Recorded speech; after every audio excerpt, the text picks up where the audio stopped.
বন্ধু, পাহাড়ের মনোরম পরিবেশ দেখতে কার না ভালো লাগে। আমার কাছেও ভালো লাগে, আমি সবসময় পাহাড়ে চলে আসি।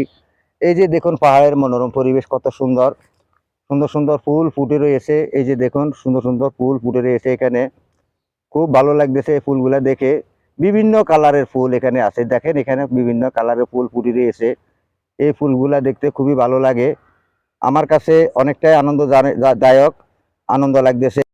এই যে দেখুন অনেক সুন্দর সুন্দর ফুল, অনেক সুন্দর সুন্দর ফুল এখানে আছে। এখানে পরিবেশগুলা অনেক ভালো, সবুজায়ন। এই সবুজায়নের ভিতরে এসে আমি ভিডিওগুলো সবসময় তৈরি করি। দেখুন এখানে সম্পূর্ণ ভিডিও আমি এখানে পাহাড়ে এসে তৈরি করি। শুধু এখানে নয়, আমি অন্য অন্য দিকেও ভিডিও তৈরি করি। এই যে দেখুন সুন্দর সুন্দর ফুল ফুটি রয়েছে এখানে। এই ফুলের মাধ্যমে এসে আমি সেলফি তুলি কিংবা ভিডিও তৈরি করি, কন্টেন্টগুলো তৈরি করি, আপনাদেরকে দেখাচ্ছি। এই যে দেখুন ওইদিকে দেখুন, এটা হলো এশিয়ান ইউনিভার্সিটির গেট। ওইদিকে পাহাড়, ওইদিকে পাহাড়, সম্পূর্ণ পাহাড় আর পাহাড়, পাহাড়ে ঘেরা।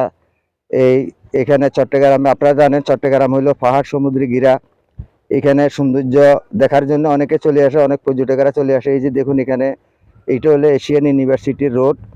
এখান দিয়ে কিন্তু লিঙ্ক রোড যাওয়া যায়, পাশে দিয়ে হচ্ছে জামাল স্টোর।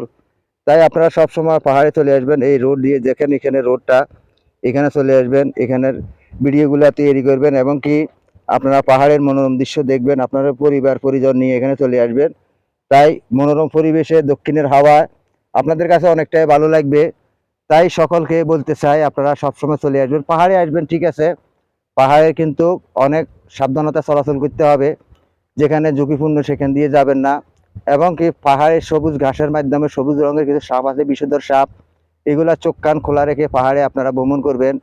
কারণ আপনার একটু অসাবধানতার কারণে হয়তো আপনি মৃত্যু করলে ডুলিয়ে পড়তে পারেন। কারণ এই সাপগুলো যদি কামড় মারে, এটা কিন্তু 10 সেকেন্ডে মানুষ ফুসফুস পেটে মারা যায়। তাই সব সময় এই পাতা রঙের সাপ, নীল কালারের সাপগুলোর দিকে খেয়াল রাখবেন। এবং কি শুধু নীল কালারের সাপ দিয়ে তা না, অন্য অন্য বিষধর সাপও আছে। তাই পাহাড়ে ঝাড় জঙ্গলার ভিতরে চলাফেরা করতে সবসময় চোখ কান খোলা রেখে আপনারা চলাচল করবেন। আশা করি আমার কথাগুলো বুঝতে পারতেছেন। তাই আপনার পরিবার পরিজন নিয়ে চলে আসুন, আয়সা পাহাড়ের মনোরম পরিবেশ দেখুন, উপভোগ করুন। সকলকে সেই প্রত্যাশা জানিয়ে ইউটিউব চ্যানেল ও ফেসবুক পেজ থেকে বিদায় নিচ্ছি। আসসালামু আলাইকুম রহমতুল্লাহ বারকাতুহু।